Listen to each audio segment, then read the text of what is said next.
दोस्तों, भारतीय राजनीति एक पुराना सवाल है। बीजेपी और आरएसएस के बीच खटपट है या नहीं? ये सवाल वैसे ही है जैसे पूछना कि चाय में शक्कर है या नहीं। चाय वाला ही बताएगा। और अब चाय वाले नहीं बल्कि संघ के पुराने प्रचारक और बीजेपी के नेता राम माधव सामने आकर बोले हैं, भाई साहब मत घबराइए, आरएसएस और बीजेपी एक ही परिवार है। अरे वाह! तो अब हमें चैन की नींद सोना चाहिए या फिर इस बयान को भी वही मान लेना चाहिए जो हर बार माना जाता है? राजनीति है भाई, सब चलता है। मीडिया का सवाल, रिश्ता टूटा। देखिए, जब भी मीडिया के पास मसाला कम पड़ जाता है तो तुरंत हेडलाइन चला देते हैं। बीजेपी और आरएसएस के रिश्ते बिगड़े, यानी जैसे सास बहू का झगड़ा हो रहा हो। और सच बताइए, आपने भी पिछले महीने कम से कम 10 बार ये सुना होगा, आरएसएस नाराज, आरएसएस चुप, आरएसएस खुश नहीं। और अब इन अफवाहों पर ब्रेक लगाने राम माधव जी खुद सामने आए हैं। राम माधव का बयान। राम माधव बोले, आरएसएस और बीजेपी तो एक ही विचारधारा के परिवार से आते हैं। आरएसएस राजनीति नहीं करता, समाज सेवा करता है। बीजेपी राजनीति करती है। अरे वाह! मतलब एक भाई राजनीति करेगा, दूसरा भाई समाज सेवा। यानी काम अलग अलग है लेकिन घर वही एक। लेकिन साहब, जनता पूछे, अगर घर एक ही है तो बर्तन बजने की आवाज इतनी बार क्यों आती है? विपक्ष पर तंज। राम माधव ने तो कांग्रेस और बाकी पार्टियों पर भी करारा वार किया।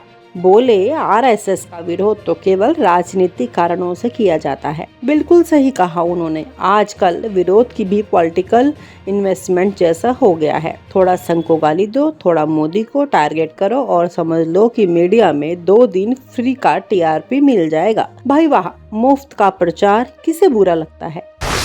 आरएसएस की आधिकारिक लाइन। आरएसएस के नेता अरुण कुमार जी भी यही राग अलाप चुके हैं। बीजेपी अपना काम करे, आरएसएस अपना काम करेगा। वाह जी वाह, ये तो बिल्कुल फिल्मी डायलॉग लग रहा। वाह जी वाह, ये तो बिल्कुल फिल्मी डायलॉग लग रहा है। तुम राजनीति करो, हम समाज सेवा करेंगे, लेकिन दिल तो एक ही धड़कता है। यानी घर में चाहे लाख बहस हो, पब्लिकली सब कुछ ऑल इज वेल।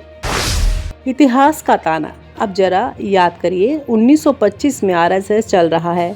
तब से लेकर जनसंघ फिर बीजेपी, सब कुछ आरएसएस की विचारधारा से ही निकला। तो अब अचानक ये कहना कि नहीं नहीं झगड़ा तो है ही नहीं। अरे भाई, झगड़े की खबरें कहाँ से आती हैं? क्या मीडिया वाला सपना दिखाता है या फिर सचमुच चाय की मेज पर चम्मच जरा जोर से टकरा जाता है? तो भाइयों और बहनों, असली बात ये है, आरएसएस और बीजेपी का रिश्ता ऐसा है जैसे बॉस और एम्प्लॉय का। बॉस कहे भाई काम कर लो, एम्प्लॉय कहे जी बिल्कुल, और बाहर आकर बोले हम तो एकदम बेस्ट फ्रेंड हैं।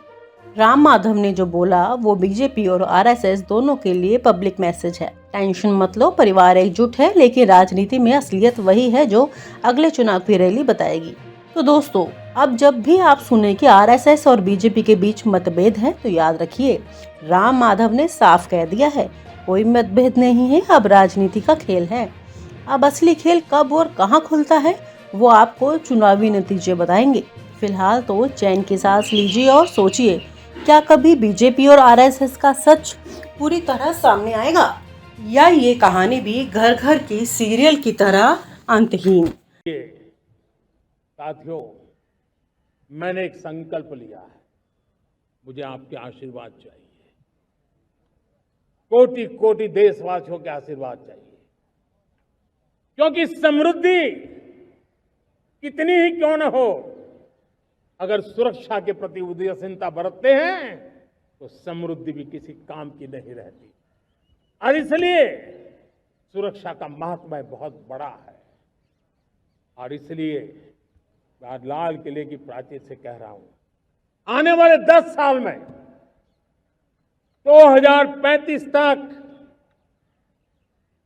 राष्ट्र के सभी महत्वपूर्ण स्थलों, जिनमें सामरिक के साथ साथ सिविलियन क्षेत्र भी शामिल है,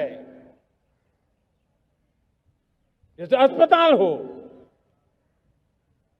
रेलवे हो, जो भी आस्था के केंद्र हो, उन्हें टेक्नोलॉजी के नए प्लेटफॉर्म द्वारा पूरी तरह सुरक्षा का कवच दिया जाएगा। ये सुरक्षा का कवच लगातार विस्तार होता जाए, देश का हर नागरिक सुरक्षित महसूस करे। किसी भी प्रकार की टेक्नोलॉजी हम पर वार करने आ जाए, हमारी टेक्नोलॉजी उससे बेहतर सिद्ध हो। और इसलिए आने वाले 10 साल 2035 तक मैं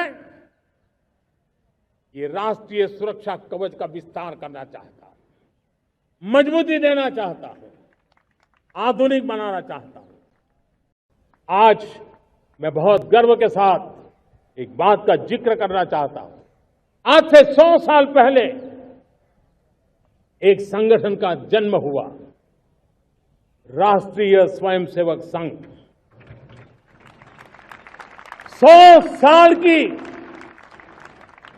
राष्ट्र की सेवा एक बहुत ही गौरवपूर्ण स्वर्णिम पृष्ठ है। व्यक्ति निर्माण से राष्ट्र निर्माण के संकल्प को लेकर के 100 साल तक मां भारती का कल्याण का लक्ष्य लेकर के लक्षावधि स्वयंसेवकों ने मातृभूमि के कल्याण के लिए अपना जीवन समर्पित किया है।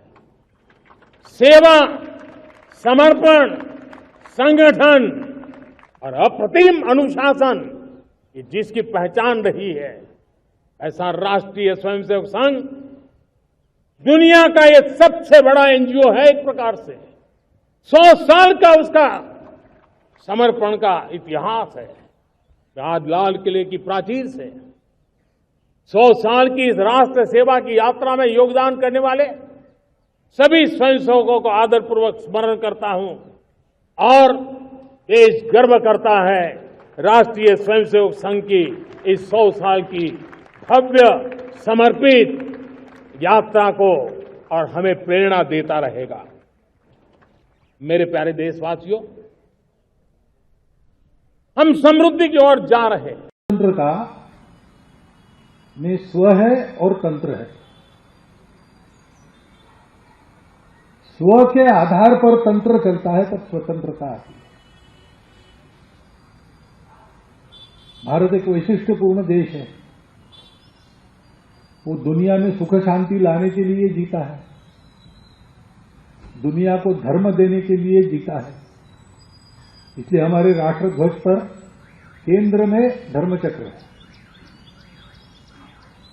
ये धर्म सबको साथ लेकर, सबको जोड़कर, सबको उन्नत करता है। इस लोक में और परलोक में सबको सुख देने वाला है। ये धर्म दुनिया को देने के लिए भारत है। अब ये हमारी विशेषता है, वो देने के लिए भी तंत्र हमारा होना पड़ेगा, स्व के आधार पर चलना पड़ेगा। तो देश 15 अगस्त 1947 को स्वतंत्र हो गया, परंतु उसको स्वतंत्र युक्त देश बनाना, स्वाधीनता मिल गई। अंग्रेज चले गए, हमारे अपने लोगों के अधीन ये देश हो गया। हम इस देश का तंत्र चलाने वालों को हर 5 साल के बाद निर्वाचित करते हैं, वो हमारे अपने लोग। हम अपना राज्य चला रहे, हम अपना कारोबार चला रहे, हम स्वाधीन हो गए। लेकिन जिस कारण से स्वाधीन हुए, अपने देश में सबको सुख, स्थैर्य, सुरक्षा, शांति, प्रतिष्ठा मिले। और विश्व जो आज लड़खड़ा रहा है, आज की दुनिया की समस्याओं को देखकर 2000 वर्षों तक अनेक प्रयोग करके भी उसको समस्याओं के निदान मिले नहीं है। उस विश्व को अपनी दृष्टि के आधार पर, धर्म दृष्टि के आधार पर नई सुख शांति युक्त दुनिया बनाने वाला उपाय देना, ये कर्तव्य हम स्वयं बने और विश्व को बनाएं। इस प्रकार का एक टास्क हमारे स्वतंत्र देश के सामने है। उसके लिए हम सबको वैसा ही परिश्रम, वैसा ही त्याग और वैसा ही बलिदान करना पड़ेगा जैसा इस स्वतंत्रता को हमको प्राप्त कराने के लिए हमारे पूर्वजों ने किया। 3 पीढ़ी तक सतत प्रयास किया। और आप हमसे जुड़े रहने के लिए सब्सक्राइब करें YouTube पर, फॉलो करें Twitter पर और लाइक करें Facebook पर। और ज्यादा जानकारी के लिए आपको टाइप करना होगा सिर्फ न्यूज नशा।